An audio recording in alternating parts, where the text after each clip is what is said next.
Hello everyone. कल हमने solution chapter start किया था। उसके अंदर इंट्रोडक्शन और हेनरीज लॉ किया था, रॉल्स लॉ किया था। उधर तो हम लोग पहुंच गए थे। वापस एक बार स्लाइड देख लेते हैं। सॉल्यूशन क्या होता है? हम लोग ने दो टाइप के मिक्सचर पढ़े थे, होमोजेनस एंड हेट्रोजेनस। फिर उसके टाइप्स ऑफ सॉल्यूशन पढ़े थे, गैस सॉल्यूशन, लिक्विड और सॉलिड सॉल्यूशन। फिर कंसंट्रेशन ऑफ सॉल्यूशन पढ़े थे, उसमें मास और वॉल्यूम। जो वॉल्यूम है वो टेम्परेचर डिपेंडेंट है और जो मास है वो टेम्परेचर इंडिपेंडेंट है। फिर इसके सबके फॉर्मूले, mass percentage, volume percentage, molarity. उसके बेस पे क्वेश्चन आते हैं, वो आपको डायरेक्ट एनसीईआरटी में से ही करने। फिर सॉल्युबिलिटी के बारे में पढ़े थे, डिसोल्यूशन और क्रिस्टलाइजेशन क्या होता है, और टेम्परेचर और प्रेशर पे क्या इफेक्ट पड़ता है। फिर solubility of gases in liquid, मतलब ये हेनरीज लॉ पढ़ा था। हेनरीज लॉ सबसे इंपॉर्टेंट है, आपको उसका डेफिनेशन और उसका एप्लीकेशन पूछा जाता है एग्जाम में, ये कर लेना है उसकी एप्लीकेशन। फिर हम लोग ने कल किया था रॉल्स लॉ के बारे में, बाइनरी सॉल्यूशन, इस डेल्टन्स लॉ किया था। फिर Rawls law in special case of Henry law, ये हम लोग ने किया था। आज हम स्टार्ट करने वाले रॉल्स लॉ का एक ग्राफ बाकी था, और आज हम पढ़ेंगे ideal and non ideal solution and colligative properties. तो लेट गेट स्टार्टेड। अभी कल रॉल्स लॉ के अंदर हम लोग ने देखा था कि जो रॉल्स लॉ होता है वो दस, ये मतलब डिपेंड करता है द पार्शियल वेपर प्रेशर, मतलब partial vapour pressure is directly proportional to its mole fraction. मतलब हेनरीज लॉ और रॉल्स लॉ में क्या फर्क था? उसके अंदर हेनरीज लॉ के अंदर सिर्फ पार्शियल प्रेशर बोला था और इसके अंदर पार्शियल वेपर प्रेशर है। ठीक है, तो अभी इसके अंदर से ग्राफ कैसे ड्रॉ होगा? जैसे ये फर्स्ट कंपोनेंट का, जैसे P1 है, ये फर्स्ट कंपोनेंट का है, मतलब इसके अंदर दो कंपोनेंट है। रॉल्स लॉ बाइनरी सॉल्यूशन के डिपेंड करता है। जैसे दो लिक्विड हम लोग लिया है, तो फर्स्ट एक कंपोनेंट का P1 का पार्शियल प्रेशर है, पार्शियल वेपर प्रेशर है, और ये P2 मतलब सेकंड कंपोनेंट का पार्शियल वेपर प्रेशर है। ठीक है, तो इसका हम लोग को पता है कि is directly proportional to a mole fraction, मतलब x है। जैसे प्रोपोर्शनलिटी हम लोग हटाएंगे तो P0 लग जाएगा, ऊपर नॉट लगता है, उसका मतलब हम लोग क्या बोलेंगे, उसको प्योर लिक्विड है। अभी ये वैसे ही सेम टू सेम, ये P1 के लिए है फॉर्मूला, ये P2 के लिए फॉर्मूला है। अभी ग्राफ के अंदर देखना है आपको, नीचे जो एक्स एक्सिस का लाइन है वो मोल फ्रैक्शन को डिनोट करता है, और जो वाई एक्सिस है वो वेपर प्रेशर को डिनोट करता है। वाई एक्सिस पे आएगा वेपर प्रेशर। ठीक है, अभी फर्स्ट लाइन में इधर x इज इक्वल टू 1 लिया हुआ है, x इज इक्वल टू 1, तो x2 इज इक्वल टू 0 अपने आप हो जाएगा, क्योंकि इधर 1 होगा तो इक्वल्स टू 0, क्योंकि हम लोग को पता है x1 plus x2 is equal to 1 होता है। ठीक है, तो इधर x1 अगर पहले का मोल फ्रैक्शन अगर इसको हम लोग 1 माने, और x1 का पार्शियल वेपर प्रेशर क्या होगा, partial vapour pressure of a pure liquid, तो ये हम लोग मान लेते हैं कि ये पॉइंट पे उसका partial vapour pressure of first component का पार्शियल वेपर प्रेशर ये रहा।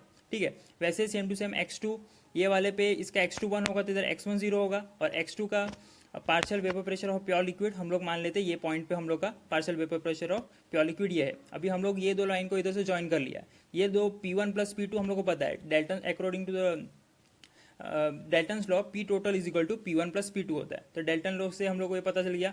ठीक है, तो अभी इधर से क्या होगा, आपको क्या इसके अंदर समझना है, जैसे जैसे इसके अंदर मोल वेपर प्रेशर मतलब प्योर लिक्विड का पार्शियल वेपर प्रेशर कम होते जा रहा है, वैसे वैसे मोल फ्रैक्शन भी कम होते जा रहा है। ये P1 वाली लाइन है, वैसे ही सेम टू सेम ये वाली P2 वाली लाइन है। मतलब इसके अंदर क्या हो रहा है, इधर x1, ये P1 वाले पे बात करता हूँ पहले मैं, ये P1 पोजीशन पे इधर x इज इक्वल टू 1 है। जैसे जैसे इधर मोल फ्रैक्शन कम होते जा रहा है, मतलब जैसे जैसे मोल फ्रैक्शन कम होते जा रहा है, कम होते जा रहा है, और इधर क्या हो जाएगा, जहाँ इधर x1 1 था और इधर ये वाली लाइन पे आ गया, तो वहाँ पे x1 0 हो गया, क्योंकि हम लोग ने इस साइड पे बढ़ा तो मोल फ्रैक्शन कम हो गया। जैसे जैसे मोल फ्रैक्शन कम हुआ तो वैसे वैसे जो partial vapour pressure of pure liquid था वो भी कम हो गया। वैसे सेम टू सेम आपको इसमें करना है। इसके अंदर देखो x2 की वैल्यू 1 है, मतलब इसका मोल फ्रैक्शन 1 है, तो मोल फ्रैक्शन जैसे जैसे जैसे नीचे कम होते जाएगा, वहाँ पे एक पॉइंट आएगा, वहाँ पे नीचे x एक्सिस पे जैसे इधर जॉइंट होगा वहाँ पे x2 0 हो जाएगा, और सेम टू सेम इसका पार्शियल वेपर प्रेशर भी of a pure liquid of P2 component भी 0 हो जाएगा। बस ये ग्राफ के अंदर बस इतना ही समझना है। अब हम स्टार्ट करते हैं ideal and non ideal solution. अभी आइडल सॉल्यूशन किसको बोलते हैं? Which obeys Raoult's law over the entire range of concentration, मतलब जो रॉल्स लॉ को ओबे करता है उसको हम लोग क्या बोलेंगे, आइडल सॉल्यूशन। अभी आइडल सॉल्यूशन के अंदर जैसे मैं इसके अंदर delta H is equal to mixture is equal to 0 दिया गया है, मतलब इसके अंदर हम लोग करेंगे डेल्टा एच, आपको पता है कि ये एंथैल्पी होता है। ठीक है, तो एंथैल्पी इज इक्वल टू 0 दिया है, तो इसके अंदर दो कंपोनेंट है ए और बी, मतलब हम लोग इसको मिक्स करेंगे ना तो इसके अंदर हीट ना इवॉल्व होगी, ना एक्सोथर्मिक रिएक्शन बताएगा, ना एंडोथर्मिक रिएक्शन बताएगा, मतलब न्यूट्रल बताएगा। इसलिए इसके अंदर आइडल सॉल्यूशन के अंदर हमेशा याद रखना कि डेल्टा एच ऑफ मिक्सिंग हमेशा 0 होगा, और डेल्टा वी ऑफ मिक्सिंग भी जीरो होगा। वी ऑफ मिक्सिंग मतलब वॉल्यूम, ये वॉल्यूम के बारे में बात कर रहा है। अभी वॉल्यूम भी जीरो होगा, वॉल्यूम जीरो होगा उसका मतलब ना तो इसके अंदर वॉल्यूम ज़्यादा बढ़ने वाला है ना कम होने वाला है, मतलब जैसा है वैसे ही रहने वाला है। तो आइडियल सॉल्यूशन का एग्जाम्पल आपको याद रखना है, n hexane and n heptane and benzene and toluene. ये बहुत ज़्यादा इंपॉर्टेंट क्वेश्चन है, ज़्यादातर पूछा जाता है what is ideal and non ideal solution. Ideal solution वापस जो ओबे करता है रॉल्स लॉ, और हम लोग को पता है रॉल्स लॉ क्या होता है, ठीक है। जो रॉल्स लॉ क्या होता है, the partial vapour pressure of a liquid of a gas in a liquid is directly proportional to its mole fraction of a solute in that solution, ठीक है। तो वो मतलब वो binary solution liquid liquid solution पे depend करता है, ठीक है। ये तो रॉल्स लॉ को जो ओबे करता है उसको हम लोग बोलेंगे आइडियल सॉल्यूशन। अभी इसके अंदर देखो मैंने एक एग्जांपल लिया है, जैसे ए कंपोनेंट है बी बी कंपोनेंट है, ये दोनों का जो भी बॉन्ड बना होगा, ये ए कंपोनेंट का या बी कंपोनेंट का, दोनों का बॉन्ड इक्वल होगा ए बी कंपोनेंट का। मतलब ये देखो ये इक्वल है, मतलब इसके अंदर ना चेंज हो रहा है, भले ये दोनों मिक्सचर हो गए लेकिन इसके अंदर कुछ चेंजेस नहीं आएगा, ना एंडोथर्मिक रिएक्शन होगा ना एक्सोथर्मिक रिएक्शन, ना वॉल्यूम बढ़ेगा ना कुछ नहीं। बॉन्ड जितना एनर्जी इधर लग रहा था उतना एनर्जी इधर भी लगेगा, तो उसको हम लोग बोलेंगे आइडियल सॉल्यूशन। इसका एग्जांपल याद रखना, n hexane and n heptane, दूसरा है बेंजीन एंड टॉल्विन। अगला करते, अभी हम लोग देख लेते हैं नॉन आइडियल सॉल्यूशन। अभी नॉन आइडियल सॉल्यूशन मतलब क्या होगा, जो डज नॉट मतलब रॉल्स लॉ को ओबे नहीं करता हो। जब रॉल्स लॉ को ओबे नहीं करता हो तो हम लोग उसको बोलेंगे नॉन आइडियल सॉल्यूशन। इसके अंदर क्या होगा, delta H of mixing zero मतलब नॉट इक्वल टू जीरो, मतलब इसके अंदर कुछ ना कुछ एक्सोथर्मिक रिएक्शन भी बता सकता है। डेल्टा एच मतलब एंथैल्पी या एंडोथर्मिक रिएक्शन भी बता सकता है, और डेल्टा वी ऑफ मिक्सिंग भी नॉट इक्वल टू जीरो होगा, इसके अंदर बढ़ भी सकता है घट भी सकता है। इसके लिए हम लोग उसको बोलेंगे नॉन आइडियल सॉल्यूशन। वे वापस दो टाइप के होते हैं, पहला होता है पॉजिटिव डेविएशन, पॉजिटिव डेविएशन, दूसरा होता है नेगेटिव डेविएशन। अभी पॉजिटिव डेविएशन का मतलब क्या होगा, जिसके अंदर वेपर प्रेशर सबसे ज़्यादा हाई हो। अभी इतना याद रखना, जिसके अंदर वेपर प्रेशर ज़्यादा हाई होगा ना वो जल्दी से इजीली इवोपरेट हो जाएगा, ऐसा अभी दिमाग में रखना। वेपर प्रेशर जिसका भी हाई होगा वो जल्दी से इजीली ऑपरेट हो गया। तो एग्जांपल इसका मैंने लिया इथेनॉल एंड एसीटोन। अभी देखो ये ए और बी भी लिखा है, इससे आपको पता चल जाएगा। ये ए ऑफ ए मतलब एक कंपोनेंट है ए, ये दोनों के बीच में बॉन्ड है, ये बी दूसरा कंपोनेंट है, ठीक है। ये भी प्योर है, ए वाला भी प्योर है और बी वाला भी प्योर है, प्योर कंपोनेंट है। अभी ये दोनों को मैं मिक्स करता हूँ तो क्या बन रहा है, मेरा ए बी बन रहा है, ठीक है। अभी मैं ये दोनों को मिक्स कर रहा हूँ तो ए बी बन रहा है। जैसे समझ लो ये ए है, ए वाला है वो इथेनॉल है और बी वाला है वो एसीटोन है। जब ये दोनों को मिक्स करता हूँ ना क्या होगा, ये इथेनॉल में क्या हाइड्रोजन बॉन्डिंग होता है। तो जैसे हाइड्रोजन बॉन्डिंग के अंदर अगर मैं बी इसके अंदर कंपोनेंट ऐड करूंगा तो क्या होगा, जो एसीटोन एसीटोन क्या करेगा, जो हाइड्रोजन बॉन्डिंग इथेनॉल के अंदर है उसको ब्रेक करेगा। तो ब्रेक करेगा उसकी वजह से क्या होगा, जो ए बी बॉन्ड बनेगा लेकिन एकदम वीकर बॉन्ड होगा, वो हम लोग थोड़ा सा भी हीट देंगे ना वो तुरंत ही मतलब वेपराइज हो जाएगा, मतलब ज़्यादा हीट देने की जरूरत भी नहीं पड़ेगी। इसीलिए जो पॉजिटिव डेविएशन होता है ना इसके अंदर वेपर प्रेशर बहुत हाई होता है। हाई होता है उसका मतलब वो जल्दी से उठ जाएगा, मतलब कम टेम्परेचर भी जल्दी उठ जाएगा, जिसको हम लोग बोलेंगे positive deviation of positive deviation of non ideal solution. अभी दूसरा है नेगेटिव डेविएशन। अभी नेगेटिव डेविएशन के अंदर क्या होगा, वेपर प्रेशर लो होगा। वेपर प्रेशर लो होगा मतलब बहुत इजीली जल्दी से वो इवोपरेट नहीं हो पाएगा। एग्जांपल मैंने लिया है फिनॉल एंड एनिलीन। जैसे समझ लो ए वाला कंपोनेंट है वो फिनॉल है और बी वाला कंपोनेंट है वो एनिलीन है, ठीक है। फिनॉल आपको पता है इसका स्ट्रक्चर, बेंजीन के ऊपर OH होता है। एनिलीन पता है बेंजीन के ऊपर NH2 होता है। फिनॉल के ऊपर एक प्रोटॉन रहता है H, ठीक है, OH के अंदर H होता है और एनिलीन के अंदर NH2 आता है। N के अंदर क्या होगा, ऐसे ये एनिलीन का स्ट्रक्चर है ऊपर NH2, तो ये नाइट्रोजन के पास क्या होगा, एक लोन पेयर ऑफ इलेक्ट्रॉन होगा, ठीक है। नाइट्रोजन के पास एक लोन पेयर ऑफ इलेक्ट्रॉन होगा और जो फिनॉल होगा, फिनॉल के पास क्या होगा, एक प्रोटॉन होगा इधर OH के साथ। तो ये लोन पेयर और ये H एटम ये दोनों आपस में बॉन्ड बना देंगे। वो बॉन्ड इतना ज़्यादा हाई होगा तो हम लोग को इसको अगर वेपराइज करना है तो बहुत ज़्यादा हाई टेम्परेचर देना पड़ेगा। इसकी वजह से इसके अंदर क्या है, जो नेगेटिव डेविएशन है इसके अंदर वेपर प्रेशर लो है। उसका मतलब ये अगर ए और ए बी को अगर मैं मिक्स करता हूँ, मतलब फिनॉल और एनिलीन को मिक्स करता हूँ तो ए बी मिक्सचर बनता है, तो इसका वेपर प्रेशर बहुत ज़्यादा हाई है। हाई है मतलब वो जल्दी से जल्दी इजीली इवोपरेट नहीं हो पाएगा, लेकिन जो पॉजिटिव डेविएशन है वो इजीली से इवोपरेट हो जाएगा, क्योंकि इसका ये जो बॉन्ड है बहुत ज़्यादा वीक है, वो जल्दी से टूट सकता है, लेकिन ये जो बॉन्ड है वो जल्दी से टूटेगा नहीं। इसीलिए इधर हम लोग को ज़्यादा टेम्परेचर लगाना पड़ेगा अगर हम लोग को इसको इवोपरेट करना है तो, और इसके अंदर हम लोग को कम टेम्परेचर लगाना पड़ेगा। ये बहुत इंपॉर्टेंट है, एक बार समझ में नहीं आता एक बार वापस रिवाइंड करके देख लीजिएगा। अब नेक्स्ट स्लाइड पे चलते। अभी इसका ही ये दो ग्राफ दिया गया आपके NCERT में। ये पहला वाला है वो पॉजिटिव डेविएशन क्या है ग्राफ, ये वाला पॉजिटिव डेविएशन का है, ये नेगेटिव डेविएशन का। सिंपल है, जैसे मैंने रॉल्स लॉ के अंदर बताया वैसा ही है, सेम है। पॉजिटिव डेविएशन के अंदर क्या होगा कि वेपर प्रेशर बढ़ जाएगा। तो ये जो वेपर प्रेशर वाला जो ब्लू लाइन है वो देख रहे हो, वो देखो सबके अंदर बढ़ा हुआ है, ठीक है। ब्लू लाइन है वो वेपर प्रेशर, मतलब इसके अंदर वेपर प्रेशर बढ़ गया है, ठीक है। जैसे एग्जांपल था अपना इथेनॉल और वाटर का। और ये नेगेटिव डेविएशन वाला ग्राफ है, इसके अंदर देखो वेपर प्रेशर कम हो गया है। वेपर प्रेशर कम हो गया मतलब हमको इसके अंदर टेम्परेचर ज़्यादा देना पड़ेगा, तब जाके इवोपरेट होगा और हम लोग उसको सेपरेट कर पाएंगे। तो ये वाला नेगेटिव डेविएशन, इसके अंदर ब्लू लाइन देखो नीचे से जा रहा है, ऊपर वाला लाइन जा रहा है उसको हम लोग बोलेंगे पॉजिटिव, जो नीचे वाला लाइन जा रहा है उसको हम लोग बोलेंगे नेगेटिव डेविएशन, ठीक है। नेक्स्ट स्लाइड पे चलते हैं। अब हम बात करते हैं एज़ोट्रॉप्स। अभी एज़ोट्रॉप्स क्या होता है, जैसे एज़ोट्रॉप्स समझने से पहले अगर मैं एक बीकर के अंदर, एक बीकर है, इसके अंदर सॉल्ट सॉल्यूशन है, ठीक है। अभी सॉल्ट सॉल्यूशन को मुझे अंदर से सेपरेट करना है, मतलब सॉल्ट वापस मुझे से इसमें से निकालना है और वाटर वापस मुझे निकाल देना है, ठीक है। तो दोनों को मतलब सेपरेट करना है, सॉल्ट सॉल्यूशन को, सॉल्ट को भी अलग करना है, वाटर को भी अलग करना है। तो मैं क्या करूँगा, सिंपली सिर्फ इसको हीट दे दूंगा, इधर से हीट दे दूंगा तो क्या होगा कि जो वाटर होगा वो इवेपोरेट हो जाएगा और नीचे मुझे सॉल्ट मिल जाएगा, ठीक है। लेकिन एज़ोट्रॉप मिक्सचर के अंदर क्या होगा कि ये भी एक, इसके अंदर भी दो कंपोनेंट होगा। इसके अंदर मैं जितना भी मतलब मिक्स कर लूँ, मतलब जितना भी मैं ट्राई कर लूँ, तो लेकिन वो जो दो कंपोनेंट होगा ना, जो ए और बी, वो इजीली सेपरेट नहीं हो सकता, मतलब वो सेपरेट हो ही नहीं सकता। तो इसका अंदर आपको डेफिनेशन में देखने को मिलेगा एक टाइप का बाइनरी सॉल्यूशन है। इसके अंदर क्या होगा, जो वेपर में जितने मॉलिक्यूल्स होंगे उतने ही लिक्विड में भी मॉलिक्यूल्स साथ में ही रहेंगे, मतलब लिक्विड और वेपर का दोनों का जितने भी एटम्स या मॉलिक्यूल्स होंगे दोनों सेम रहेगा। इसका मतलब क्या होगा, अगर मैं बीकर ले लिया, इसके अंदर ए और बी दो कंपोनेंट है, ठीक है। अभी इसके अंदर अगर मैं हीट भी करता हूँ तो इसके अंदर ये एज़ोट्रॉपिक मिक्सचर है, ठीक है। तो इसके अंदर जो ए अलग से इवोपरेट होगा, ये बी अलग से इवोपरेट, ऐसा नहीं होगा, दोनों एक टेम्परेचर पे, एक पर्टिकुलर टेम्परेचर पे दोनों एक साथ ही ऑपरेट होंगे, तो उसको हम लोग बोलेंगे एज़ोट्रॉपिक मिक्सचर। तो ऐसे टाइप ऑफ मिक्सचर जो एक साथ पे ऑपरेट होंगे तो उसको हम लोग बोलेंगे एज़ोट्रॉपिक मिक्सचर। इसका अगर मैं डेफिनेशन बोलूँ तो क्या होगा, azeotropes are the binary mixture having the same composition in the liquid and the vapour phase, मतलब दोनों का कंपोजिशन मैंने इधर लिखा है, सेम कंसंट्रेशन और composition in the liquid and the vapour phase and boil at a constant temperature, मतलब एक साथ में ही बाहर आएंगे, वो सेपरेट होना बहुत मुश्किल होता है, इसके लिए हम लोग उसको बोलते हैं एज़ोट्रॉप, ठीक है। ये भी वापस दो टाइप के होते हैं, पहला होता है मिनिमम बॉइलिंग एज़ोट्रॉप, दूसरा होता है मैक्सिमम बॉइलिंग एज़ोट्रॉप। अभी जो मिनिमम बॉइलिंग एज़ोट्रॉप होता है वो मोस्टली पॉजिटिव डेविएशन शो करता है, मतलब वो पॉजिटिव डेविएशन शो करता है मोस्टली नहीं, और जो मैक्सिमम बॉइलिंग एज़ोट्रॉप होता है वो नेगेटिव डेविएशन शो करता है। अभी आपको मैंने पहले ही बता दिया कि पॉजिटिव डेविएशन क्या होता है, नेगेटिव डेविएशन क्या होता है। पॉजिटिव डेविएशन मतलब जिसका, ऐसे मैंने इधर बताया, पॉजिटिव डेविएशन मतलब जिसका वेपर प्रेशर हाई हो, और नेगेटिव डेविएशन मतलब जिसका वेपर प्रेशर लो हो। तो यही है इसके अंदर, जो पॉजिटिव डेविएशन होगा जिसके अंदर क्या होगा, वेपर प्रेशर बहुत ज़्यादा हाई होगा, उस वेपर प्रेशर हाई होगा उसका मतलब क्या होगा, वो बहुत जल्दी इजीली इवोपरेट हो जाएगा।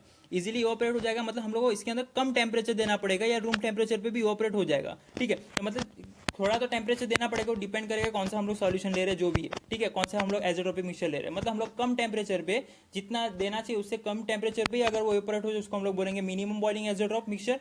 और जो मैक्सिमम बॉइलिंग एज़ोट्रॉप उसका मतलब क्या होगा, वो कौन सा शो करता है, नेगेटिव डेविएशन, मतलब इसका वेपर प्रेशर बहुत ज़्यादा कम होगा, उसका मतलब हम लोग को बहुत ज़्यादा टेम्परेचर देना पड़ेगा तब जाके वो सेपरेट होगा, सॉरी सेपरेट नहीं, तब जाके वो इवोपरेट होगा, ठीक है। इसका एग्जांपल है 95% इथेनॉल इन वाटर, और इसका एग्जांपल है 68% HNO3 इन, इधर इन आएगा,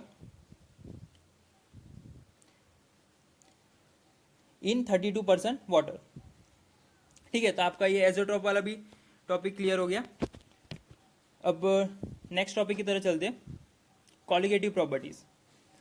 अभी व्हाट इज कॉलिगेटिव प्रॉपर्टी, पहले कॉलिगेटिव प्रॉपर्टी क्या होता है। कॉलिगेटिव प्रॉपर्टी ये सिर्फ नंबर ऑफ सॉल्यूट पार्टिकल्स पे डिपेंड करता है। अभी सॉल्यूट पार्टिकल उसको कोई मतलब कुछ भी ऐसा डिपेंड नहीं करेगा, जिसके मतलब नेचर पे डिपेंड नहीं करेगा कि वो एमोर्फोस सॉलिड है या क्रिस्टलाइन सॉलिड है, ये बड़ा छोटा है, बड़ा मॉलिक्यूल है या छोटा पार्टिकल्स है, उससे कुछ उसको फर्क नहीं पड़ता है, सिर्फ डिपेंड करता है कि कितने नंबर ऑफ पार्टिकल्स है। तो colligative properties are depends on the number of solid particles irrespective of their nature, मतलब उसके नेचर के बेस पे नहीं, सिर्फ उसके नंबर ऑफ पार्टिकल्स पे ही डिपेंड करते हैं। तो उसको हम लोग क्या बोलेंगे, कॉलिगेटिव प्रॉपर्टी, ठीक है। तो अभी इसके अंदर जैसे मैं एग्जांपल दे दूं, जैसे एक बीकर है, मतलब दो बीकर है, इसके अंदर भी मैंने 10 ग्राम इसके अंदर एक फर्स्ट बीकर के अंदर मैंने 10 ग्राम ग्लूकोज डाला, ये बीकर है, दो बीकर लिया मैंने, इसके अंदर भी मैंने 10 ग्राम ग्लूकोज डाला, इसके अंदर मैंने 10 ग्राम शुगर डाला, मतलब 10 तो इसके अंदर भी मैंने 10 ग्राम सेम डाला, इसके अंदर भी सेम ही डाला, तो उसका मतलब ये नंबर ऑफ पार्टिकल्स पे डिपेंड कर जितने इसके अंदर जितने मैंने पार्टिकल्स डाले इसके अंदर भी सेम पार्टिकल्स डालेंगे तो उसको हम लोग बोलेंगे कॉलिगेटिव प्रॉपर्टी। लेकिन इसके अंदर पार्टिकल्स पे डिपेंड नहीं करेगा, इसका नेचर पे उसका कुछ फर्क नहीं पड़ने वाला है, ठीक है। अभी कॉलिगेटिव प्रॉपर्टी के अंदर टोटल 4 टाइप है। पहला कॉलिगेटिव प्रॉपर्टी है relative lowering of vapour pressure, दूसरा एलिवेशन इन बॉइलिंग पॉइंट, तीसरा है डिप्रेशन इन फ्रीजिंग पॉइंट और चौथा है ऑस्मोटिक प्रेशर। फर्स्ट स्टार्ट करते हैं कि relatively lowering of vapour pressure. Short में लिखा है relative lowering of vapour pressure. जैसे बाजू में पहले हम लोग समझ लेते हैं क्या होता है relative lowering of vapour pressure. मैंने एक बीकर लिया है, बीकर के अंदर सॉल्यूशन है, मतलब सॉल्वेंट है, ठीक है। अभी सॉल्वेंट अगर सिर्फ सिंपल मैंने एक बीकर लिया, इसके अंदर सिर्फ सॉल्वेंट डाला ना सॉल्यूट डाला, ठीक है, सिर्फ सॉल्वेंट ही है इसके अंदर, तो वो क्या होगा इजीली इवोपरेट होगा और जब बहुत ज़्यादा मतलब फास्ट इवोपरेट भी होगा क्योंकि इसके अंदर कोई सॉल्यूट पार्टिकल नहीं है जो बीच में उसको हिंड्रेंस क्रिएट कर सके, ठीक है। लेकिन रिलेटिव लोअरिंग ऑफ वेपोरेशन में क्या होगा, ये इसके अंदर ये सॉल्वेंट के अंदर मैंने कुछ सॉल्यूट ऐड कर दिया। सॉल्यूट मतलब देखो ये मैंने जो ब्लैक ब्लैक किया है वो सॉल्यूट है, ठीक है, जो डॉट जैसे बनाया है, तो वो सॉल्यूट ऐड कर दिया। उसके मतलब से उससे क्या होगा, ये लेयर के ऊपर सॉल्यूट पार्टिकल्स बैठ जाएंगे। उसका जो वेपर जितना पहले निकल रहा था उससे वेपर अभी कम निकलेगा। क्यों? क्योंकि ये जो सॉल्यूट पार्टिकल है वो हिंड्रेंस क्रिएट कर रहा है। तो और कभी भी वेपर जो बनता है तो वो क्या डायरेक्ट नीचे से डायरेक्ट ऊपर नहीं आता है, वो पहले फर्स्ट लेयर पे से जो वेपर बनता है, फिर हर एक लेयर पे से वेपर बनना स्टार्ट होता है। तो पहला लेयर जाएगा, फिर दूसरा लेयर जाएगा, लेकिन जैसे मैंने अंदर सॉल्यूट डाल दिया तो क्या होगा, वो ऊपर वाले लेयर के ऊपर बैठ जाएगा। उसका मतलब जितना वो वेपर बन रहा था सॉल्वेंट का वो अभी थोड़ा कम बनेगा क्योंकि इसके अंदर हिंड्रेंस क्रिएट करने के लिए सॉल्यूट डाल दिया। तो इसके लिए हम लोग क्या बोलेंगे, उसको relative lowering of vapour pressure, ठीक है। वेपर प्रेशर उसका कम हो गया। इसके लिए अगर हम लोग को इसके अंदर से वेपर ज़्यादा क्रिएट करना होगा तो हम लोग क्या करेंगे, नीचे से ज़्यादा हीट देना पड़ेगा एज कम्पेयर टू जो प्रीवियसली जिस टेम्परेचर पे वो जितना इवोपरेट हो रहा था उससे ज़्यादा हीट देना पड़ेगा, तभी जाके वो हम लोग ज़्यादा उसको सेपरेट कर पाएंगे सॉल्वेंट और वाटर को, सॉल्वेंट और सॉल्यूट को, ठीक है। तभी इसके अंदर से आपको से एक फॉर्मूला बेस से क्वेश्चन आते हैं, मतलब न्यूमेरिकल्स में ज़्यादातर पूछा जाता है। जैसे वो रॉल्स लॉ के हिसाब से ये डायरेक्ट रॉल्स लॉ जैसे ही फॉलो करता है, मतलब रॉल्स लॉ ही है एक टाइप का, लेकिन इसके अंदर सॉल्यूट है। उसके रॉल्स लॉ के अंदर वो बाइनरी सॉल्यूशन था, वो लिक्विड के बारे में बात किया था, लेकिन आप थोड़ा कंफ्यूज मत होना। अभी इसके अंदर अकॉर्डिंग टू रॉल्स लॉ इसमें क्या होगा, P1 is equal to p naught into x. हम लोग को पता है P1 क्या है, partial vapour pressure of a one component, मतलब first component is directly proportional to mole fraction. Mole fraction मतलब x है, और पी नॉट है, पी नॉट क्या है, प्योर लिक्विड का वेपर प्रेशर है, ठीक है। अभी क्या होगा, अगर मैं vapour pressure reduction of vapour pressure of solvent, मतलब इसको मैंने लिया है डेल्टा पी, तो डेल्टा पी क्या होगा, delta P is equal to क्या होगा, पी नॉट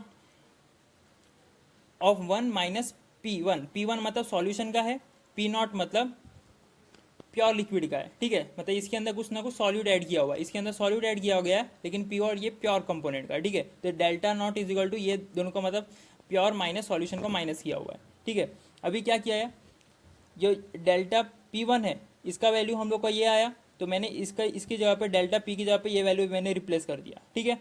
अभी क्या किया, ये जो P1 नॉट है वो तो P1 नॉट वैसे ही लिखा है, और ये जो P1 है, P1 का वैल्यू क्या है मेरा, ये तो ऊपर वाले से ये P1 का वैल्यू क्या है, P1 नॉट इंटू x1, वो मैंने इधर डाल दिया है। मतलब ये वाला इधर मैंने रिप्लेस किया और ये वाली वैल्यू इधर रिप्लेस कर दिया है, ठीक है। अभी क्या होगा, इसमें से P1 नॉट कॉमन निकाल दिया गया, P1 नॉट कॉमन, तो अंदर क्या बचेगा 1 माइनस x1, और हम लोग को पता है x1 क्या है, mole fraction x1 plus x2 की इक्वल टू क्या होता है 1, तो 1 माइनस x1 क्या होगा, ये x1 उधर जाके माइनस हो जाएगा तो क्या बचेगा x2, तो इसकी यहाँ पे मैंने x2 लिख दिया गया इधर, ये x2 लिख दिया। फिर अभी क्या करना है हम लोग को, ये हेडिंग क्या है इसका, रिलेटिव लोअरिंग। डायरेक्ट ऐसा नहीं है कि लोअरिंग ऑफ वेपर प्रेशर, इसमें लिखा है रिलेटिव। रिलेटिव का मतलब क्या होता है कि जो भी वेपर प्रेशर होगा ना उसको हम लोग को ओरिजिनल वेपर प्रेशर से डिवाइड करना है, और हम लोग को ओरिजिनल वेपर प्रेशर मतलब जो प्योर लिक्विड का वेपर प्रेशर है उससे डिवाइड करना है। तो प्योर हम लोग किससे डिनोट किया जाता है, पी नॉट से, ठीक है। तो ये जो ऊपर वाला ये वाला जो इक्वेशन बना है, तो इसके अंदर हम लोग क्या करेंगे, पी नॉट मतलब ओरिजिनल प्रेशर से हम लोग वेपर प्रेशर से डिवाइड मारेंगे, इधर से पी नॉट कैंसिल हो जाएगा, ठीक है। तो पी नॉट कैंसिल हो गया, अब इधर क्या बचेगा, ये इक्वेशन बचा इक्वल्स टू x2, ठीक है। अभी क्या करना, नेक्स्ट स्लाइड में बताता हूँ। अभी इसके अंदर जो सॉल्यूट है उसको मैंने N2 सपोज किया है, और जो सॉल्वेंट है उसको मैंने N1 सपोज किया है, ठीक है। तो हम लोग को पता है ये x क्या, हम लोग को मोल फ्रैक्शन का फॉर्मूला पता है, ठीक है। Solute N2 upon N1 plus N2, मतलब one component divided by total component, ठीक है, mole fraction of total number of moles of total component. तो अभी क्या होगा, अगर मैं ये सॉल्यूशन को एज्यूम करूँ कि ये बहुत ज़्यादा डाइल्यूट है, ठीक है, डाइल्यूट है कि उसका मतलब अगर मैं 1000 ग्राम के अंदर सिर्फ 1 ग्राम सिर्फ शुगर डालूँ तो इतना ज़्यादा कुछ फ़र्क नहीं आने वाला है। 1000 ग्राम पानी के अंदर, वाटर के अंदर मैं सिर्फ 1 ग्राम शुगर डालूँ तो कुछ फ़र्क नहीं पड़ने वाला है। तो मैं क्या करूँगा, तो इसके अंदर N1 बहुत ज़्यादा छोटा है, मतलब N1 क्या मेरा इसके अंदर सॉल्वेंट है, ठीक है। तो इसके अंदर मतलब ऐसे ही समझ लो कि ये सॉल्वेंट है, ये इतना ज़्यादा सॉरी N1 इसके अंदर सब सॉल्वेंट है, मतलब ये ज़्यादा क्वांटिटी में, और N2 बहुत ज़्यादा छोटा है, तो इसके वजह से N2 को मैं हम लोग नेगलेक्ट कर सकते हैं, ठीक है। तो इसके अंदर क्या किया, N2 को नेगलेक्ट कर दिया क्योंकि बहुत ज़्यादा छोटा है, तो इससे ज़्यादा कुछ फर्क नहीं पड़ने वाला है। ऐसा एज्यूम क्या किया है, बहुत ज़्यादा डाइल्यूट सोल्यूशन है, ठीक है। तो हम लोग इक्वेशन क्या बन जाएगा, N2 अपॉन N1, मतलब N2 इधर से हट जाएगा। तो ये इक्वेशन के बेस पे से क्वेश्चन पूछे जाते हैं, ठीक है। आप एनसीईआरटी के क्वेश्चन एक्सरसाइज में से मिलेंगे आपको क्वेश्चन, या तो इंटेक्स क्वेश्चन में से मिलेंगे, आपको वो सॉल्व करने हैं। अब बात करते हैं, ये हो गया relative lowering of vapour pressure. अब बात करते हैं एलिवेशन ऑफ बॉइलिंग पॉइंट। अभी एलिवेशन मतलब बढ़ना, ठीक है, मतलब बढ़ रहा है बॉइलिंग। अभी बॉइलिंग पॉइंट सबको पता है, बॉइलिंग पॉइंट क्या होता है, जो लिक्विड से गैस स्टेट में जाता है, मतलब लिक्विड इवापोरेट होता है, मतलब लिक्विड से गैस स्टेट में जाता है, तो हम लोग उसको क्या बोलते हैं, बॉइलिंग पॉइंट। लेकिन अगर हम लोग उसको साइंटिफिक भाषा में बोले तो क्या होगा, एट फिक्स टेम्परेचर या at temperature, the temperature at which the vapour pressure of a liquid is equals to its atmospheric pressure. क्या होता है, the vapour pressure of a liquid is equals to the atmospheric pressure. अभी ये vapour pressure of liquid equals to atmosphere इतना ज़्यादा मतलब कुछ complex नहीं है, बहुत ईजी है। जैसे मैं आपको एग्जांपल देता हूँ, मतलब आपको बॉइलिंग पॉइंट वाला थोड़ा कॉन्सेप्ट क्लियर हो जाएगा। जैसे ये लिक्विड है बीकर के अंदर, ठीक है, अगर मैंने इधर से नीचे से मैंने हीट देना स्टार्ट किया, अभी पहले मैं हीट नहीं दे रहा हूँ, समझो ऐसे ही रूम टेम्परेचर पर रखा है, तो वो कुछ ना कुछ ऊपर से इवापोरेट हो रहा होगा मॉलिक्यूल्स, ठीक है, और ऊपर से क्या लग रहा होगा, एटमॉस्फेरिक प्रेशर लग रहा होगा, ऊपर से एटमॉस्फेरिक प्रेशर लग रहा होगा। तो जितने मॉलिक्यूल्स ऊपर जा रहे थे उतने एटमॉस्फेरिक प्रेशर की वजह से वापस नीचे भी आ रहे थे, मतलब रैंडम मोशन हो रहा था। अगर रूम टेम्परेचर पे रखे तो मतलब इतना ज़्यादा इवापोरेट नहीं हो पा रहा था, क्योंकि एटमॉस्फेरिक प्रेशर भी कुछ ना कुछ अपने ऊपर, ये जो भी इवापोरेट हो रहा है वो लिक्विड के ऊपर कुछ ना कुछ मतलब प्रेशर लगाएगा, तो उसकी वजह से पूरा लिक्विड पूरा इवापोरेट नहीं होगा। तो हम क्या करेंगे, नीचे से अभी हीट लगाना स्टार्ट करेंगे। अभी जैसे हम लोग नीचे से ऐसे हीट लगाएंगे तो क्या होगा कि ये जितना एटमॉस्फेरिक प्रेशर लगा रहे थे, एक एक ऐसा टेम्परेचर आएगा वहाँ पे क्या होगा, जैसे हम लोग को पता है वाटर का बॉईल होता है 100 डिग्री सेल्सियस पे। जैसे 100 डिग्री सेल्सियस होगा तब क्या होगा कि इसका जो वेपर प्रेशर, जो वाटर का जो वेपर प्रेशर जो इवापोरेट हो रहा था वो इक्वल हो जाएगा एटमॉस्फेरिक प्रेशर से। उसका मतलब क्या होगा, जो प्रेशर ऊपर से लग रहा था वो अभी इतना प्रेशर नहीं लग पाएगा क्योंकि इक्वल हो गया, तो इजीली इवापोरेट अपना वाटर हो पाएगा, ठीक है। तो बॉइलिंग पॉइंट मतलब ज़्यादा कुछ दिमाग लगाने की जरूरत नहीं, अभी के लिए इतना याद रखो, ये vapour pressure is directly is equals to the atmospheric pressure at a constant at a temperature, ऐसे समझो। जैसे हम लोग को पता है, अभी इसके अंदर हम लोग ग्राफ से समझते हैं कि एलिवेशन ऑफ बॉइलिंग पॉइंट में क्या होता है। ये ग्राफ है वेपर प्रेशर वर्सेस टेम्परेचर, ठीक है। अभी इसके अंदर ये सॉल्वेंट लिया है, ये सॉल्वेंट वाली लाइन है। अभी देखो जैसे जैसे मैं टेम्परेचर बढ़ा रहा हूँ, मतलब इस साइड पे क्या हो रहा है, टेम्परेचर बढ़ रहा है, मतलब राइट साइड पे टेम्परेचर बढ़ रहा है, मतलब में अभी बाकी सब भूल जाओ, सिर्फ मैं सॉल्वेंट वाली लाइन पे कॉन्सेंट्रेट करो, ठीक है। जैसे जैसे मैं टेम्परेचर बढ़ा रहा हूँ, मतलब टेम्परेचर इधर बढ़ते जा रहा है, तो वैसे क्या हो रहा है, वेपर प्रेशर भी बढ़ते जा रहा है। एक टाइम आएगा वो जैसे ऊपर वाली ये जो लाइन है, मतलब 1 एटमॉस्फेयर प्रेशर, मतलब 1 एटमॉस्फेयर प्रेशर पे क्या होगा, ये सॉल्वेंट इवापोरेट होना स्टार्ट हो जाएगा, ठीक है। मतलब इसको इतने टेम्परेचर पे, मतलब ये वाले पॉइंट पे जहाँ पे मैंने किया है, ये वाले पॉइंट पे क्या होगा, मतलब ये टेम्परेचर पे, मतलब टीबी नॉट टेम्परेचर पे ये सॉल्वेंट इवापोरेट होना स्टार्ट होगा। ये सॉल्वेंट प्योर कंपोनेंट है, ठीक है। तो ये वाले टेम्परेचर पे इसको हम लोग नोट कर दिया है टीबी। अभी हम लोग सॉल्यूशन की बात करते हैं, सॉल्यूशन के अंदर सॉल्यूट भी ऐड होगा, solute plus solvent is equal to solution. तो उसका मतलब क्या होगा, सॉल्यूट क्या करेगा, हिंडर्स क्रिएट करेगा, उसका मतलब उसको हम लोग को ज़्यादा टेम्परेचर देना पड़ेगा तब जाके इवापोरेट होगा। अगर सिंपल सॉल्वेंट होता तो इजीली जितना भी हम लोग हीट देते तो जल्दी से उठ जाता, लेकिन इसके अंदर हम लोग सॉल्यूट भी डाल दिए, तो उसका मतलब हम लोग को टेम्परेचर ज़्यादा देना पड़ेगा। तो इसके अंदर क्या होगा, जो सॉल्यूशन वाली लाइन है वो आप लोग देखोगे, वो इसके अंदर हम लोग ने ज़्यादा टेम्परेचर दिया है, ये सिर्फ ये वाले टेम्परेचर पे ही इवापोरेट हो गया, इसके अंदर हम लोग को ज़्यादा टेम्परेचर और बढ़ाना पड़ा सॉल्यूशन के अंदर, तब जाके मतलब ये पॉइंट पे ये सॉल्यूशन के अंदर से जो भी वाटर है वो इवापोरेट होना स्टार्ट हुआ। मतलब इसको हम लोग मान लिए टीबी, मतलब सॉल्यूशन वाले को हम लोग मान लिया टीबी, और जो सॉल्वेंट वाला है उसको हम लोग मान लिए टीबी नॉट। ठीक है, नॉट मतलब प्योर कंपोनेंट का, सॉल्यूशन मतलब ये टीबी सॉल्यूशन का। ये दोनों का डिफरेंस क्या होगा, डेल्टा टीबी। तो delta TB is equal to क्या हो जाएगा, delta TB is equal to TB minus TB not. ठीक है, ये टीबी मतलब क्या है, temperature of boiling point, B मतलब बॉइलिंग पॉइंट है जो नीचे से लिखा हुआ है। ठीक है, ये डायरेक्टली प्रोपोर्शनल होता है मोलैलिटी, RITY वाला नहीं, LITY, मतलब वो केजी वाले की बात कर रहा हूँ, mass of solvent in KG, is directly proportional to the molality होता है। ठीक है, अभी जैसे हम लोग प्रोपोर्शनलिटी हटाएंगे तो इधर के भी लगेगा, के बी कॉन्स्टेंट। ठीक है, तो इसको हम के बी को दो नाम से हम लोग बुलाया जाता है, मोलर एलिवेशन कांस्टेंट भी बोला जा सकता है और इब्लियोस्कोपिक कांस्टेंट भी बोला जाता है। ठीक है, अभी क्या होगा, अगर मुझे केबी की यूनिट निकालनी है, ठीक है, तो केबी की यूनिट निकालने के लिए जो मोलैलिटी है वो मैं किसके नीचे लेके आ जाऊंगा, डेल्टा टीबी के नीचे। ठीक है, ये वाला इक्वेशन बना। अभी ये जो टी है, टेम्परेचर का यूनिट क्या होता है, केल्विन, मतलब मैंने उसको के लिखा है। मोलैलिटी का यूनिट क्या होता है, मोल पर केजी, तो मोल इसकी इधर नीचे लिखूंगा मोल पर केजी, और केजी कहाँ चले जाएगा, ऊपर, तो ये केजी मैंने ऊपर डाल दिया। तो इसका मतलब केबी का यूनिट क्या निकल गया है, केल्विन केजी पर मोल। ठीक है, अभी मोलैलिटी का भी, और इसको ये इक्वेशन को और अगर मैं सिंप्लीफाई करूं तो क्या बन जाएगा, देखो जो मोलैलिटी है, ठीक है, मोलैलिटी को फॉर्मूला आपको पता है, number of moles of solute divided by mass of solvent in KG, और नंबर ऑफ मोल्स क्या होता है, given mass upon molecular mass. ये गिवन मास ऑफ सॉल्यूट मतलब इसको W2 लिया है, और मॉलिक्यूलर मास क्या होता है M2 into mass of solvent in KG, मतलब डिवाइडेड बाय होता है, लेकिन हम लोग उसको ऊपर लेके जाएंगे तो ऐसा हो जाएगा। ठीक है, तो मास ऑफ सॉल्वेंट को मैंने किया लिया है W1, वो केजी में होगा, लेकिन हम लोग इसके अंदर ग्राम में मेजर करते तो हम लोग उसको केजी में कन्वर्ट करना पड़ेगा, तो इसलिए मैंने ऊपर 1000 डाल दिया। तो अगर इसके अंदर से मेरे को M2 का वैल्यू निकालना है, मतलब मॉलिक्यूलर मास, तो मॉलिक्यूलर मास का फॉर्मूला क्या बन जाएगा, ये ऊपर चले जाएगा और टीबी नीचे आ जाएगा। ठीक है, तो ये M2 का लास्ट फॉर्मूला हुआ एलिवेशन ऑफ बॉइलिंग पॉइंट का। इससे इसके बेस पे डायरेक्टली क्वेश्चन आते, ज़्यादातर मॉलिक्यूलर मास ही निकालने बोलते हैं, बाकी सब ना कुछ वैल्यू दे दिया गया होगा आपको। ठीक है, ये हुआ elevation of boiling point. Next बात करते हैं डिप्रेशन एंड फ्रीजिंग पॉइंट। अभी डिप्रेशन मतलब क्या होगा, मतलब उसके अंदर हम लोग टेम्परेचर कम करेंगे। बॉइलिंग पॉइंट में क्या हो रहा था, हम लोग लिक्विड से गैस स्टेट में जा रहे थे तो हम लोग टेम्परेचर बढ़ा रहे थे। कभी भी कुछ भी फ्रीज होने के लिए हम लोग क्या करते, कोल्ड कंडीशन के लिए टेम्परेचर घटाते। ठीक है, तो इसके अंदर भी हम लोग टेम्परेचर घटाएंगे, मतलब सॉल्वेंट से हम लोग क्या बनाएंगे, सॉलिड बनाएंगे, तो हम लोग को टेम्परेचर कम करना पड़ेगा। ठीक है, तो पहले ग्राफ से समझते। इस ग्राफ के अंदर ये मेरा सॉल्वेंट है, मतलब प्योर सॉल्वेंट, बाकी सब भूल जाओ, सिर्फ सॉल्वेंट पे कॉन्सेंट्रेट करो। ये जो मैं लाइन ड्रॉ कर रहा हूँ ये सॉल्वेंट है, ये प्योर कंपोनेंट। ठीक है, वो नीचे नीचे आते जा रहा है, मतलब टेम्परेचर में कम करते जाओ, मतलब इस साइड में जा रहा हूँ तो टेम्परेचर इस साइड क्या होगा, कम होगा।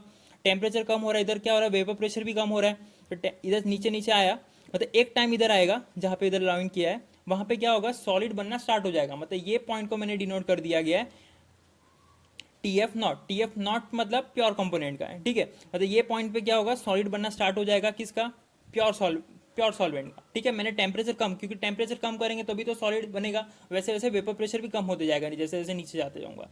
अभी मैं बात करता हूँ सॉल्यूशन के, मतलब सॉल्यूशन के अंदर क्या होगा, कुछ सॉलिड पार्टिकल भी होगा। अभी उसको फ्रीज करने के लिए अपने को थोड़ा टेम्परेचर और ज़्यादा कम करना पड़ेगा। जैसे वो एलिवेशन बॉइलिंग पॉइंट में जैसे हम लोग को टेम्परेचर और ज़्यादा बढ़ाना पड़ा तभी जाके वो इवापोरेट हुआ, वैसे इसके अंदर भी सेम होगा। ये सॉल्यूशन वाली लाइन देखो, इसके अंदर और नीचे जाते मतलब ये पॉइंट पे, मतलब इसके अंदर ये पॉइंट पे फ्रीज होना स्टार्ट हो गया, लेकिन सॉल्यूशन के अंदर क्या होगा, और थोड़ा हम लोग को टेम्परेचर कम करना पड़ेगा, ये पॉइंट पे फ्रीज होना स्टार्ट किया। ये पॉइंट को हम लोग क्या बोलेंगे, TF। ठीक है, तो ये दोनों का डिफरेंस क्या होगा, डेल्टा TF। तो delta TF is equal to क्या हो जाएगा, delta TF is equal to TF not minus TF। ठीक है, इधर तक पता चला। अभी हम लोग क्या करेंगे, जो डेल्टा TF है वो हम लोग को पता है डायरेक्ट प्रोपोर्शनल टू क्या होता है, मोलैलिटी होता है, LITY वाला जो पीछे वाला था वैसा ही है। और प्रोपोर्शनलिटी हटाएंगे तो क्या बन जाएगा, इधर क्या लग जाएगा, KF लग जाएगा। प्रोपोर्शनलिटी हटाएंगे तो KF मतलब क्या हो जाएगा, KF का हम लोग दो तरीके से बुला सकते हैं, उसको हम लोग बोलते हैं क्रायोस्कोपिक कांस्टेंट या फ्रीजिंग पॉइंट कांस्टेंट भी बोला जा सकता है। ठीक है, नाम याद रखना, क्रायोस्कोपिक कांस्टेंट बोला जाता है डिप्रेशन और फ्रीजिंग पॉइंट का। फिर जो डेल्टा TF है, अभी डेल्टा TF सेम वापस आपको और उसको एक्सपांड करना है तो मोलैलिटी का फॉर्मूला पता है क्या, W2 upon M2 into W1 into 1000 kg में करना है तो। ठीक है, अभी वैसे ही सेम टू सेम पिछले वाला जैसे M2 का वैल्यू निकाल दिया गया, M2 is equal to KF into W2 into 1000 upon delta T F into W1। ठीक है, ये हुआ हम लोग का डिप्रेशन एंड फ्रीजिंग पॉइंट। ये भी ईजी है, हम लोग इसके अंदर टेम्परेचर कम कर रहे हैं, जो सॉल्वेंट वाला है वो पहले ही फ्रीज होना स्टार्ट हो जाएगा क्योंकि ये प्योर है, लेकिन सॉल्यूशन को फ्रीज होने में टाइम लगेगा क्योंकि उसके अंदर सॉलिड पार्टिकल्स भी कुछ होंगे तो वो हिंड्रेंस क्रिएट करेंगे, इसके लिए हम लोग को ज़्यादा टेम्परेचर देना पड़ेगा, तब जाके मतलब ये पॉइंट पे फ्रीज होना स्टार्ट होगा। ठीक है, जैसे जैसे टेम्परेचर कम करेंगे वैसे वैसे वेपर प्रेशर भी कम होगा। ये हो हम लोग depression in freezing point. Next बात करते हैं हम लोग अभी ऑस्मोटिक प्रेशर। सब अभी ऑस्मोटिक प्रेशर के अंदर आपको सबको पता है कि ऑस्मोसिस क्या होता है। ठीक है, ऑस्मोसिस क्या होता है? The movement of the solvent from lower concentration to higher concentration through semi permeable membrane, उसको हम लोग बोलते हैं ऑस्मोसिस। ठीक है, अगर सिंपल भाषा में बोलूँ तो कभी भी समझो ये सेमी परमिएबल मेम्ब्रेन है। ठीक है, इधर कंसंट्रेशन बहुत ज़्यादा है, इधर कंसंट्रेशन बहुत ज़्यादा है, इधर एक दो ही कंसंट्रेशन है, बाकी सब पानी है लेफ्ट साइड पे। ठीक है, इधर कंसंट्रेशन ज़्यादा है, इस साइड पे कंसंट्रेशन कम होगा, तो वाटर कहाँ पे मूव होता है? जहाँ पे कंसंट्रेशन ज़्यादा होता है वहाँ पे वाटर मूव होता है, मतलब वाटर कहाँ पे मूव होगा? इस साइड पे, ये डायरेक्शन पे। तो इसलिए इस पे बेस पे आपको डेफिनेशन याद रखना है, the movement of water from water या solvent, the movement of solvent from, इस साइड पे लोअर कंसंट्रेशन है, the movement of solvent from lower concentration to higher concentration through semi permeable membrane is known as osmosis. ठीक है, अभी osmosis पता चल गया। अभी इसके बेस पे देखो, ये वाला जो डायग्राम है आपको पता चल जाएगा, ये एक ट्यूब जैसा है, ये जो मैंने लिखा हुआ है ये सेमी परमिएबल मेम्ब्रेन है। ठीक है, ये बीकर के अंदर मैंने वाटर लिया है, मतलब इसके अंदर कंसंट्रेशन बहुत ज़्यादा कम है, मतलब कंसंट्रेशन है ही नहीं समझो। ठीक है, और अंदर क्या है? एक सॉल्यूशन लिया है, सॉल्यूशन लिया है उसका मतलब सॉल्यूशन मतलब क्या होता है? सॉल्यूट भी आ जाता है, सॉल्वेंट भी आ जाता है, उसका मतलब इसके अंदर कुछ कंसंट्रेशन है, मतलब इसके अंदर कंसंट्रेशन ज़्यादा है एज कम्पेयर टू जितना मैंने बीकर के अंदर पानी लिया है। तो अब इसके अंदर वाटर कहाँ पे मूव होगा? जहाँ पे मैंने पहले बताया वैसे, कहाँ से मूव होगा? जहाँ पे कंसंट्रेशन कम होगा। कंसंट्रेशन कहाँ पे कम होगा? वाटर के अंदर, क्योंकि सॉल्यूशन है तो सॉल्यूशन के अंदर सॉलिड पार्टिकल है, उसके मतलब उसके अंदर कंसंट्रेशन ज़्यादा ही होगा, तो मूवमेंट कहाँ होगा? अंदर की साइड, मतलब movement of water from lower concentration to higher concentration through semi permeable membrane is known as osmosis. ठीक है, अब बात करते हैं अभी ऑस्मोटिक प्रेशर के अंदर। ऑस्मोटिक प्रेशर क्या होता है? अभी ऑस्मोटिक प्रेशर के अंदर देखो, ये दो बीकर लिया गया है, ये बीकर के अंदर सॉल्यूशन है और ये बीकर के अंदर सॉल्वेंट है। सॉल्वेंट मतलब प्योर सॉल्वेंट समझो, सॉल्यूशन के अंदर मतलब समझो कि कुछ ना कुछ सॉल्यूट ऐड किया हो गया, नहीं तो ऐसा याद रखो, ये जो लेफ्ट राइट हैंड साइड वाला है इसके अंदर मैं मान लेता हूँ 5% ग्लूकोज सॉल्यूशन है। ठीक है, और जो लेफ्ट साइड वाला है इसके अंदर मैं समझ लेता हूँ 10% ग्लूकोज सॉल्यूशन, मतलब इस साइड पे कंसंट्रेशन ज़्यादा है, इस साइड पे कंसंट्रेशन कम है। अभी क्या होगा? सॉल्वेंट कहाँ पे मूव होगा? हमेशा याद रखना, सॉल्वेंट कहाँ पे मूव होगा? जहाँ पे लोअर कंसंट्रेशन से हायर कंसंट्रेशन में जाएगा, मतलब इस साइड पे मूव होगा। ये बीच में सेमी परमिएबल मेम्ब्रेन है, मतलब इधर से इधर ये पास होगा पानी। ठीक है, इधर से इधर पास होगा। अभी हम लोग ऑस्मोटिक प्रेशर के अंदर क्या करेंगे? जिस साइड पे कंसंट्रेशन ज़्यादा है ना, उधर ऊपर से हम लोग पिस्टन लगाएंगे। पिस्टन क्या करेगा कि वो जितना इस साइड पे प्रेशर लगाने पे जो पास हो रहा था, मतलब ऑस्मोसिस हो रहा था, हम लोग इस साइड पे इतना प्रेशर लगाएंगे, उसकी वजह से जो ये पानी ऑस्मोसिस के जरिए से जो पास हो रहा था उसको अटका देंगे। उसके मतलब क्या होगा कि इधर से प्रेशर लगाया तो ये सेमी परमिएबल मेम्ब्रेन से, मतलब इस साइड पे जो पानी आ रहा था, तो हम लोग इधर से प्रेशर लगा रहे तो ये पानी इधर अंदर साइड मतलब हायर कंसंट्रेशन की तरफ नहीं आ पाएगा, तो इसको हम लोग क्या बोलेंगे? Osmotic pressure. ठीक है, मतलब इक्विलिब्रियम ऑफ द डेवलप करने के लिए। तो ऑस्मोटिक प्रेशर को हम लोग डिनोट किया जाता है पाई से। तो पाई इज इक्वल टू क्या होता है? CRT। सी मतलब क्या होता है? कंसंट्रेशन। कंसंट्रेशन और मोलैरिटी सेम है, मतलब मोलैरिटी RITY वाला। ठीक है, इसका मोलैरिटी का फॉर्मूला क्या होता है? Number of moles of solute divided by volume of solution in litre. वही सिर्फ लिखा है, number of moles of solute मतलब गिवन मास मतलब W2 लिया है और मॉलिक्यूलर मास W2 लिया है, सॉरी M2 लिया है। और इसको 1000 क्यों किया है? क्योंकि लीटर में चाहिए, इसीलिए हम लोग 1000 ऊपर मल्टीप्लाई करना अगर ml में हुआ तो। और volume of solution in litre. ठीक है, R है हम लोग का गैस कांस्टेंट। ठीक है, जो गैस कांस्टेंट जिसका वैल्यू फिक्स होता है। फिर होता है टेम्परेचर। ठीक है, टेम्परेचर पे कौन से टेम्परेचर पे करना है वही हम लोग को इधर लिखना है, जो डायरेक्टली क्वेश्चन में दिया होगा। तो इसका M2 का वैल्यू निकल के आ जाएगा, मतलब M2 मतलब मॉलिक्यूलर मास का जिसका भी हम लोग को निकालना होगा उससे हम लोग मॉलिक्यूलर मास निकाल सकते हैं ये वाली क्वालिटेटिव प्रॉपर्टी से। ठीक है, ये जो ऑस्मोसिस ज़्यादातर आपने जो एग्जाम्पल दूँ जैसे डे टू डे लाइफ में, जैसे पिक्कल होता है, और पिकल के अंदर पहले हम लोग जो भी अचार आम रहता है वो उसको हम लोग काट के मतलब इसको हम लोग सॉल्ट सॉल्यूशन में डाल देते हैं। सॉल्ट सॉल्यूशन में डालने से क्या होगा? जो पहले आम पूरा फूला रहता है वो बाद में क्या हो जाता है? श्रिंक हो जाता है। क्यों? अभी तुम लोग ही सोचो क्यों श्रिंक होगा? क्योंकि हम लोग ने सॉल्ट सॉल्यूशन में डाल दिया है। अभी सॉल्ट सॉल्यूशन क्या है? वो ज़्यादा कंसंट्रेशन में, तो हमेशा वाटर कहाँ पे मूव होगा? जहाँ पे ज़्यादा कंसंट्रेशन होगा वहाँ पे वाटर मूव होगा। उसका मतलब जो भी मैंगो है उसके अंदर से जो भी स्वेल हुआ होगा वो पूरा जो भी पानी है वो कहाँ पे चले जाएगा, सॉल्ट सॉल्यूशन में। उसकी वजह से जो पिकल है वो पूरा क्या हो जाता है, हम लोग सॉल्ट सॉल्यूशन में रखते हैं और वो सिंक हो जाता है। ठीक है, ये वाला एग्जांपल ले सकते हो। नहीं तो दूसरा वाला एग्जांपल है रेजिन वाला, भी आप लोग एग्जांपल ले सकते हो। रेजिन अगर मैंने पानी के अंदर डाल दिया, ठीक है, अभी रेजिन को अगर मैंने पानी के अंदर डाल दिया तो क्या होगा, रेजिन के अंदर कंसंट्रेशन ज़्यादा है और पानी के अंदर कंसंट्रेशन कम है, तो पानी कहाँ पे मूव होगा, रेजिन के अंदर, मतलब रेजिन क्या हो जाएगा, फूल जाएगा। ठीक है, ये एग्जांपल आप याद रख सकते हो ऑस्मोसिस वाला। अगला स्टार्ट करते हैं, मतलब अगला स्लाइड पे जो ये वाला फॉर्मूला बना। अभी 3 वर्ड आपको याद रखने हैं। कौन से, आपको पहले 9th या 10th में भी आपने पढ़ा ही होगा। आइसोटोनिक सॉल्यूशन क्या होता है, हाइपरटोनिक सॉल्यूशन क्या होता है और हाइपोटोनिक सॉल्यूशन क्या होता है। आइसोटोनिक मतलब दोनों में, दोनों साइड कंसंट्रेशन सेम होना।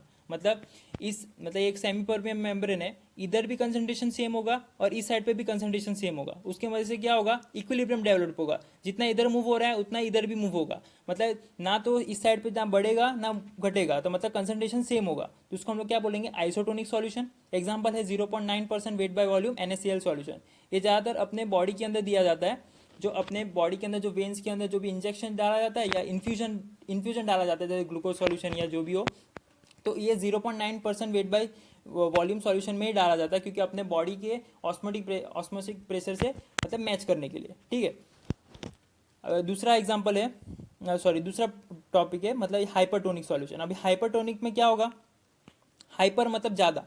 ठीक है, अगर मैंने एक बीकर ले लिया, ठीक है, अभी इसके अंदर हाइपरटोनिक सॉल्यूशन है, मतलब इसके अंदर बहुत ज़्यादा कंसंट्रेशन वाला सॉल्यूशन है। ठीक है, अगर मैंने इसके अंदर सेल डाल दिया, तो अभी सेल क्या डाल, अंदर मैंने ज़्यादा सेल डाल दी, कोई मतलब समझो कोई भी सेल, प्लांट सेल डाल दिया या कोई ह्यूमन सेल। ठीक है, तो प्लांट सेल मैंने समझ लेते, ये प्लांट सेल मैंने हम लोग ने डाला इसके अंदर, तो क्या होगा, बाहर साइड कंसंट्रेशन बहुत ज़्यादा है।